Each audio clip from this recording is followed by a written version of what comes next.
Ciao, in questo video volevo mostrarti due nodi LoRa Meshtastic. Se non sai cosa sono i moduli LoRa, ti invito a vedere la live che è stata fatta sul canale QRP Sentieri. Ti lascio il link qui sotto in descrizione dove vengono spiegati bene il funzionamento di questi moduli, a cosa servono e come si usano. E poi ci sono altri miei video dove spiego come utilizzarli. Questo nodo portatile da taschino l'ho già fatto vedere velocissimamente in una live, è grande come una carta di credito, è completamente stagno, quindi adatto ad essere portato all'aperto, quindi in caso di pioggia, neve, in montagna non ci sono problemi. Il problema è solo la portata, avendo l'antennino interno, questo qui piccolino, la portata è molto limitata. È arrivato un messaggio, quindi stanno suonando entrambi, adesso li tacito. È un messaggio dalla rete medium fast generica. Vediamo il LED che lampeggia. Questo modulo è dotato di GPS, di accelerometro che attualmente non è in uso, ma con eventuali aggiornamenti firmware potrebbero inserire anche l'uso dell'accelerometro. Ha un cicalino che hai già sentito e un pulsante che serve per fare l'accensione e lo spegnimento, e un foro per il laccino eventualmente per metterlo al collo o legato allo zaino. Quest'altro è l'evoluzione del Vio Tracker, continuano ad arrivare messaggi, è l'evoluzione del Vio Tracker L1, questa è la versione L1 Pro, che cambia solo come contenitore ed è molto più piccolo, dopo andremo a vederlo in pratica. Andiamo quindi a vederli entrambi in pratica. Ecco i due moduli, è già un po' che li sto usando, adesso li ho resettati di fabbrica per configurarli insieme. Queste sono le due scatole, non c'è nient'altro oltre l'antenna per quanto riguarda questo. Qui sono i vari codici, il modello è l'L1 Pro, mentre invece per questo si chiama Tracker T1000E, c'era già precaricato Meshtastic. Assieme a questo modulo viene dato il suo cavetto USB, perché non c'è una normale presa USB-C come in questo, ma c'è questo speciale cavetto magnetico che entra solo in un modo, perché si magnetizza solo in un modo, cioè se io tento di metterlo così non posso, quindi non c'è rischio di sbagliare. È fatto così perché il modulo è appunto stagno.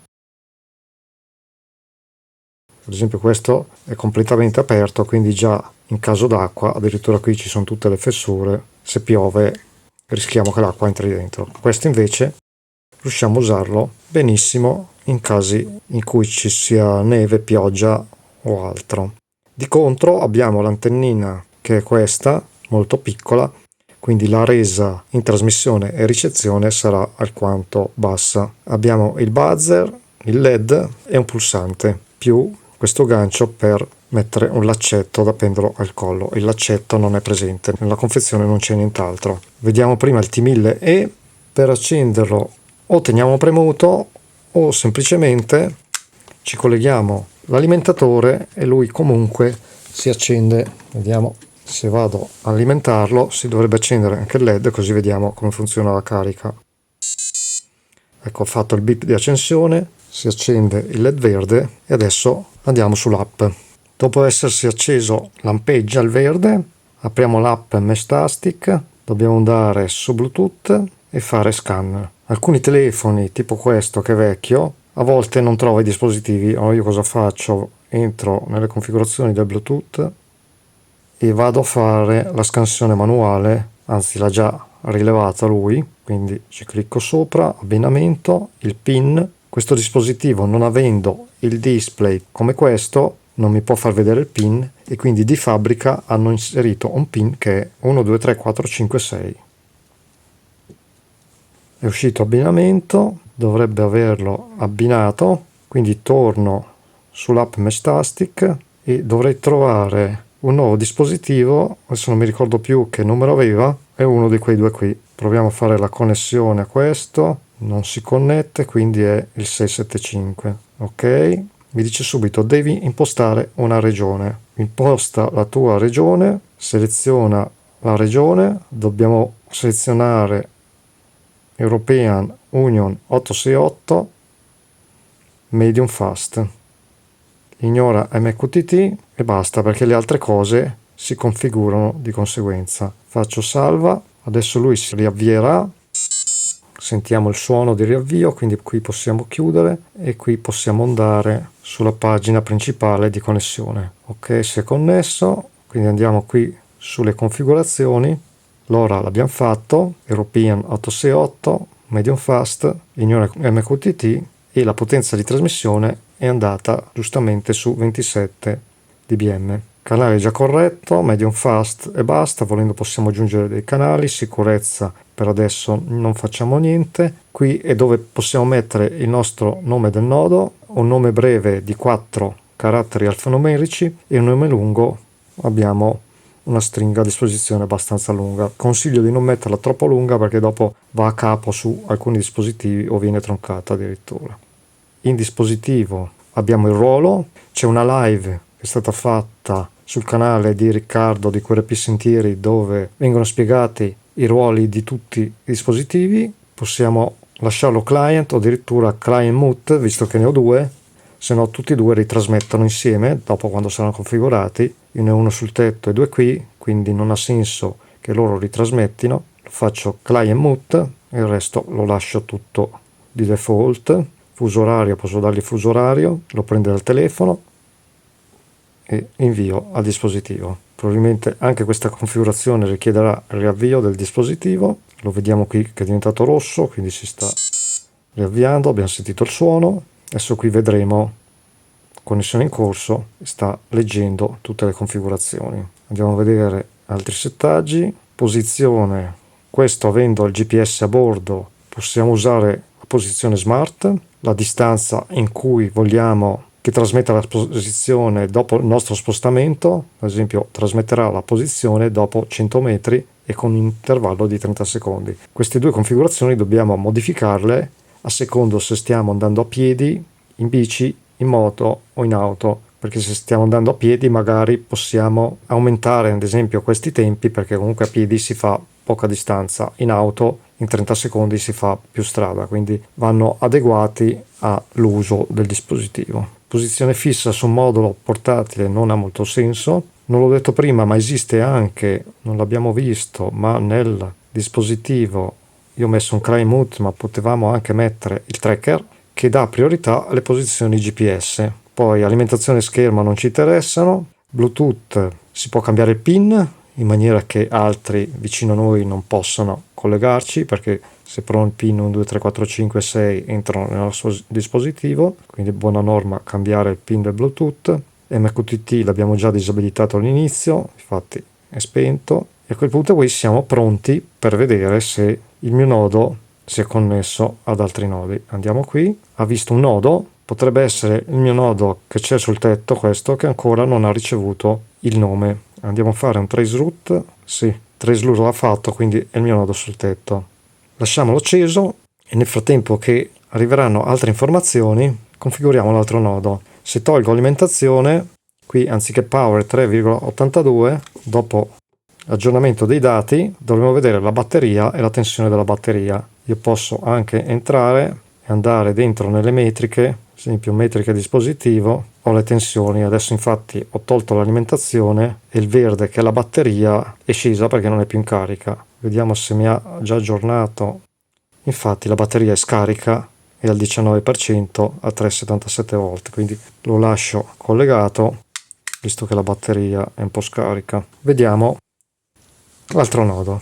Questo nodo è il mio preferito come funzionalità perché è molto piccolo, possiamo agganciarlo allo zaino, ha una bella antenna esterna che volendo possiamo metterla anche più performante, basta acquistarla a parte.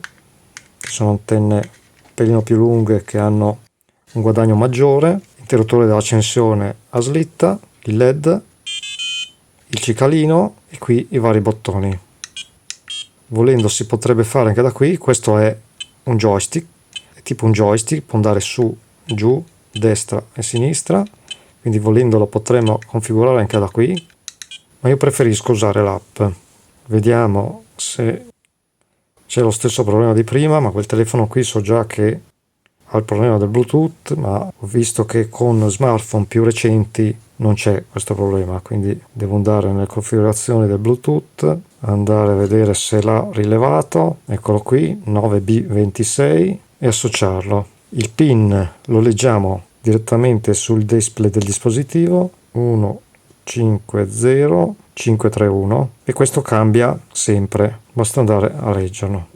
Ha fatto l'abbinamento, quindi posso passare sull'app Mestastic e connetterlo. Adesso ancora non le abbiamo dati i nomi, quindi vediamo le ultime cifre del seriale che dovrebbe essere scritto qua, 9B26, 9B26.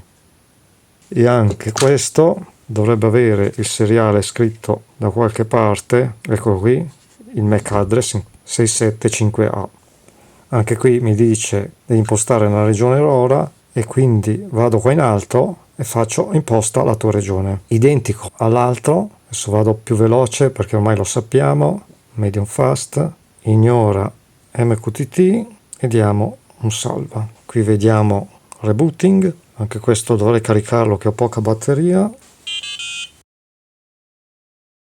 Ho collegato l'USB-C in carica, si accende il LED di ricarica, già qui mi dice 2 online. Andiamo sulle configurazioni, quindi utente abbiamo visto, possiamo mettergli i nomi, dispositivo facciamo un client mute, fuso orario, qui è importante perché sennò vediamo l'orario sbagliato, adesso dice 16:43 ma sono le 18:43, mettendo il fuso orario del telefono dopo leggeremo l'orario corretto.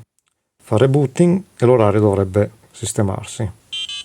Si è riavviato, si dovrebbe connettere, l'orario è arrivato, 18:43, 18:44, qui dentro il GPS non prende, infatti viene fuori no SATS. Adesso è connesso, le altre cose sono uguali all'altro dispositivo, quindi anche la posizione idem all'altro perché ha già il GPS, quindi il GPS è abilitato di default. Possiamo inserire in canali in medio fast, non l'abbiamo visto sull'altro ma sarebbe da fare, usa posizione precisa perché altrimenti la posizione non è precisissima, cioè la distanza di rilevamento non è precisissima, quindi dobbiamo mettere usa posizione precisa se vogliamo trasmettere la posizione agli altri. Abbiamo schermo dove abbiamo delle cose che possiamo configurare, il tempo in cui rimane acceso lo schermo, essendo un portatile dopo consiglio di comunque abbassarlo al minimo. Questo qui è il cambio schermo automatico se vogliamo che le videate cambino ogni tot tempo, dopo il resto di solito non si tocca.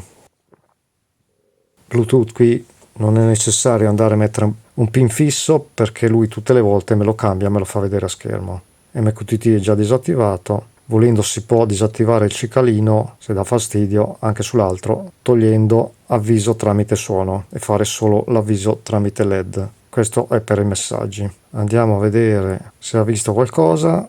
Ha visto l'altro nodo, infatti c'è scritto tracker T1000, questo qui è il tracker L1, questo nodo ha visto questo, non ha ancora visto quello sul tetto perché comunque i nodi mandano l'ID ogni 3 ore. Proviamo a mandare un messaggio. Come dobbiamo fare? La prima volta, non essendoci nodi qui nelle conversazioni, dobbiamo aggiungerlo. Quindi andiamo qui e qui nelle azioni c'è messaggio diretto. Possiamo scrivere qualsiasi messaggio, buongiorno, e questo l'ha già ricevuto. Si sente suonare qua, se schiaccio una volta lo tacito, adesso se mi collego di là dovrei poter leggere il messaggio. Omino biffato vuol dire che il messaggio è stato ricevuto e letto, quindi il pacchetto è andato e è tornato indietro anche la conferma di lettura. Ovviamente essendo così vicini non ci sono problemi. Mi collego all'altro modulo, dovrebbe arrivarmi la notifica del messaggio, eccolo qui, e posso rispondere, rispondi, ciao, invia. Adesso invece è quest'altro a suonare e qui posso andare anche sullo schermo a leggere i messaggi. Adesso in from c'è questo numero perché ancora non ho dato un nome vero a questo dispositivo. Potrei anche rispondere, questo tasto si può anche premere, rispondi dai preset, perché ci sono dei preset, faccio by, send message, yes, e questo l'ha ricevuto. Schiaccio il pulsante così lo tacito. Quei preset message sono dentro nelle configurazioni. Per cambiare quei messaggi che abbiamo visto qui nei messaggi, new preset message, questi messaggi qua, dobbiamo collegarci al nodo. Questo ce li ha e questo non ha i messaggi preconfezionati. Troviamo questo menu qui di messaggi preconfezionati che troveremo solo sui moduli con il display. Ci sono un po' di impostazioni che non dobbiamo toccare. Quello che ci interessa a noi è questo qui in basso. Possiamo separare i messaggi con il simbolo della barrettina che troviamo. Se adesso voglio aggiungerne uno, è quel simbolo qua. E qui posso scrivere quello che voglio. Ad esempio QSL. Se io faccio salva, alcuni comandi richiedono riavvio e altri no. Ad esempio questo non ha richiesto riavvio, anzi lo vedo subito a schermo. Potrei mandarlo anche ad altri o faccio un exit, quindi new press message, select destination, posso mandarlo a tutta la rete medium fast. Adesso stanno arrivando altri nodi, eccoli qui, guarda, Brunate Faro, ne sono arrivati parecchi. Quindi se voglio mandarlo a tutta la rete, selezionerò la rete. Se voglio mandarlo al mio nodo che è 675A, faccio così, QSL, send yes, sono anche molto comodi, inviato, e mi dà anche il rapporto. Qui ce ne sono già 28 online, vediamo il T1000 che è questo, 44 online. Probabilmente qui c'è un filtro che io non mi ero accorto prima, mostra solamente i nodi diretti, ecco perché non vedevamo gli altri. Ed ecco tutti i nodi che ci sono. Non ti faccio vedere l'aggiornamento del firmware perché l'ho già fatto vedere tantissime volte. Puoi cercare nella playlist qualsiasi altro video su questi nodi e troverai come aggiornare il firmware. Basta andare sul sito flasher.meshtastic.org, cercare il tipo di modulo e seguire le istruzioni o guardare il video. Non l'ho detto prima, ma questo modulo è tutto trasparente, quindi riusciamo a vedere il circuito stampato, la batteria. Carino perché si vede tutto in trasparenza. Adesso, come ho sempre fatto con tutti gli altri moduli, procedo ad aprirlo così vediamo come è fatto dentro, che comunque l'interno dovrebbe essere uguale all'altro mio modulo che ho già fatto vedere. L'interno dovrebbe essere uguale a questo è un L1 e questo è l'L1 Pro. Dovrebbe cambiare solo il contenitore, anche per il firmware possiamo tranquillamente selezionare VIO Tracker L1 perché sono completamente uguali. Il vantaggio è che questo è molto più piccolo perché hanno sia ridotto le dimensioni su tutti i lati.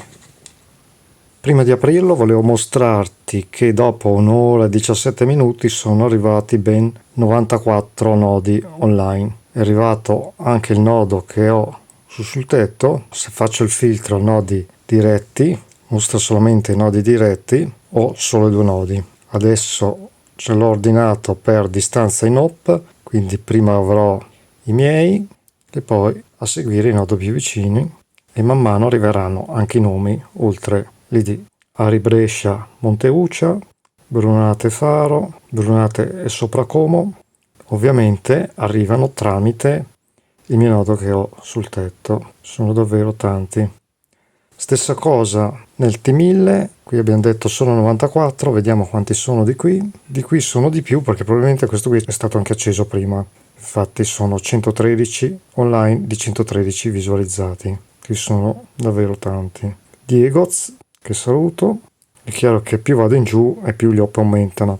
Vediamo se riusciamo a fare un trace route di uno vicino, ad esempio Colline Brianzole 1D, trace route, eccolo qui, quindi dal 675A che questo è andato al mio nodo sul tetto, dal mio nodo sul tetto è andato a Colline Brianzole 1D, al ritorno ha fatto la strada inversa. Il tempo per fare tutto questo è durato 2 secondi,4. Per vederli in mappa devono avere il GPS fissato, in questo caso in mappa loro non ci sono e quindi se clicco su visualizzi mappa non si apre nemmeno la mappa. Infatti in mappa ho il mio nodo ECB1 che è quello Colline Brianzole che avevo visto in precedenza.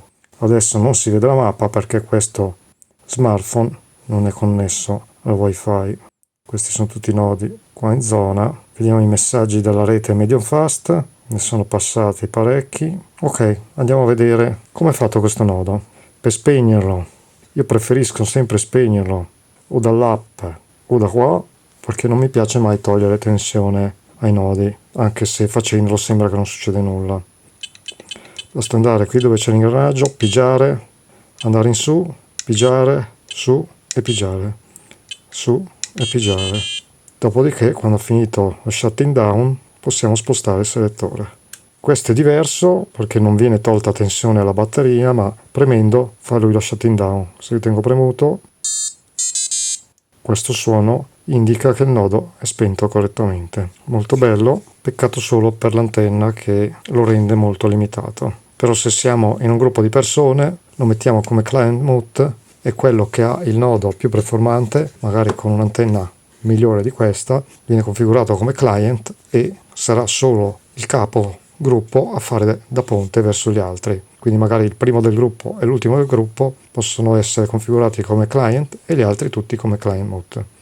Ok, tolgo le 4 reti.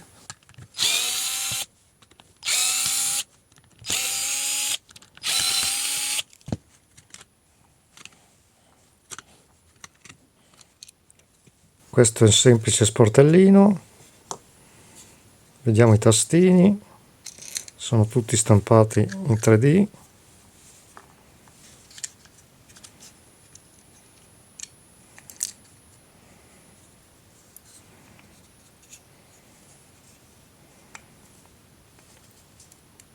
Ecco la batteria, togliamo anche l'altro tastino. La batteria è da 2000 mAh. Il GPS è posizionato qui, dove proprio c'è scritto GPS. Stacchiamo la batteria.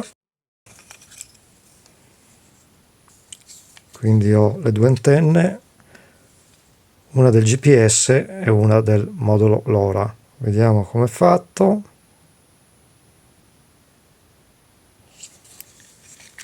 E la parte superiore è questa. Come sempre tutti i miei moduli li faccio la modifica sul pulsante di reset, o abbasso il pulsantino o addirittura lo tolgo in maniera che il pulsante di reset non venga schiacciato accidentalmente. Consiglio al costruttore di abbassare i pulsantini di reset in maniera che non vengano schiacciati accidentalmente. Questi moduli sono già predisposti anche per il pannello solare, infatti qui c'è il connettore del pannello solare, il connettore della batteria e qui un connettore pronto per mettere dei moduli ausiliari, più altri fori per mettere dei connettori per andare a prelevare altri pin. Qui inoltre c'è anche il connettore per innestare un display e ink anziché questo. Sono uscito adesso a provare il GPS, come vedi 10 satelliti, quindi il GPS funziona perfettamente ed è anche molto veloce a fare l'acquisizione dei satelliti. Mentre invece questo ci impiega parecchio tempo, anche perché l'antenna GPS è probabilmente molto più piccola. Quindi abbiamo visto le due tipologie di moduli. L'ideale sarebbe averli entrambi, questo molto piccolo, stagno, con portata ridotta rispetto a questo. Potremmo mettere questo all'interno dello zaino, quindi se c'è pioggia, neve o d'altro resta protetto. Consiglio comunque di cambiare l'antenna originale con una un po' più performante. Per questo video è tutto, spero che ti sia stato utile e noi ci vediamo e sentiamo al prossimo video. Ciao!